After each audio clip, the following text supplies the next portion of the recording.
नमस्कार दोस्तों। तो दोस्तों आज मैं आप लोग को ये बताने जा रहा हूँ कि एयरपोर्ट पे जितनी भी चीज़ें होती हैं वो इतनी महँगी क्यों होती हैं। कोई भी चीज़ें मतलब जैसे कि कोई फूड एंड बेवरेजेज़ से रिलेटेड कोई शॉप होती है, जनरल रिटेल हो गया या और भी सर्विसेज़ लाउंज वगैरह हो गए, स्पा हो गए या ये सब जो जितनी भी फैसिलिटीज़ वगैरह होती है यहाँ पे जो चीज़ें मिलती हैं, बिकती हैं एयरपोर्ट पे, वो इतनी महँगी क्यों होती हैं। तो दोस्तों मैं आपको बता दूँ कि airport authority of India India के सारे एयरपोर्ट्स को कंट्रोल करता है।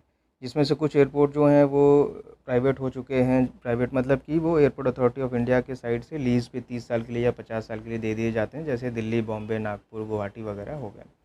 तो मैं उन एयरपोर्ट की बात कर रहा हूँ ज़्यादा जो एयरपोर्ट अथॉरिटी ऑफ इंडिया ज़्यादातर खुद के कंट्रोल में रखता है। अब होता क्या है कि एयरपोर्ट अथॉरिटी ऑफ इंडिया चूँकि पब्लिक डिपार्टमेंट है, सरकारी डिपार्टमेंट है, तो ये लोग डायरेक्टली कोई भी डील नहीं करती हैं किसी भी कॉन्ट्रैक्टर से, लाइसेंसी से, एजेंसी से। तो ये लोग क्या करते हैं कि एयरपोर्ट अथॉरिटी ऑफ इंडिया क्या करता है, एक सीपीपी पोर्टल है, एक थर्ड पार्टी पोर्टल है जिस पे टेंडर अपलोड किए जाते हैं और उस टेंडर पे जो पार्टिसिपेट करता है जो एजेंसी, उस एजेंसीज़ को अवार्ड किए जाते हैं वो जो भी कंसर्न फैसिलिटीज़ हैं।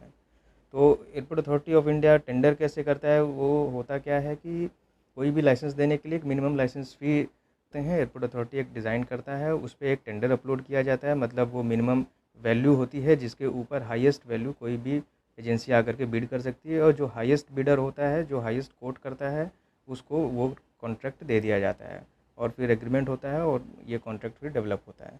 तो इसमें क्या होता है कि जब कोई मिनिमम वैल्यू रखी गई तो उसकी कोई अपर लिमिट नहीं होती है।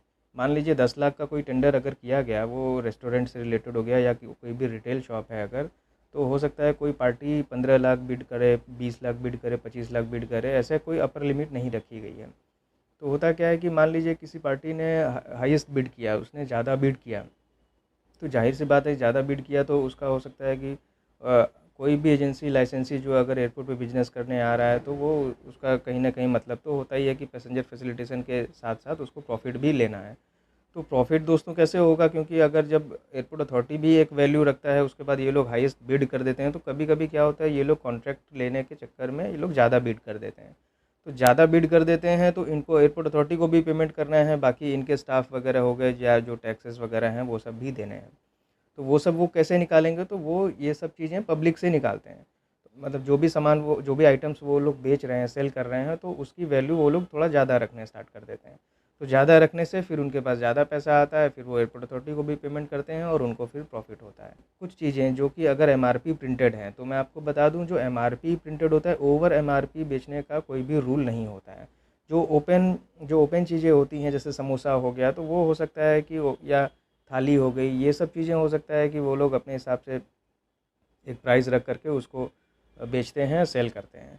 तो ये सब चीज़ें होती हैं दोस्तों, इस वजह से एयरपोर्ट पे जितने भी आइटम्स बिकते हैं आप देखे होंगे कि वो सब चीज़ें महंगी होती हैं।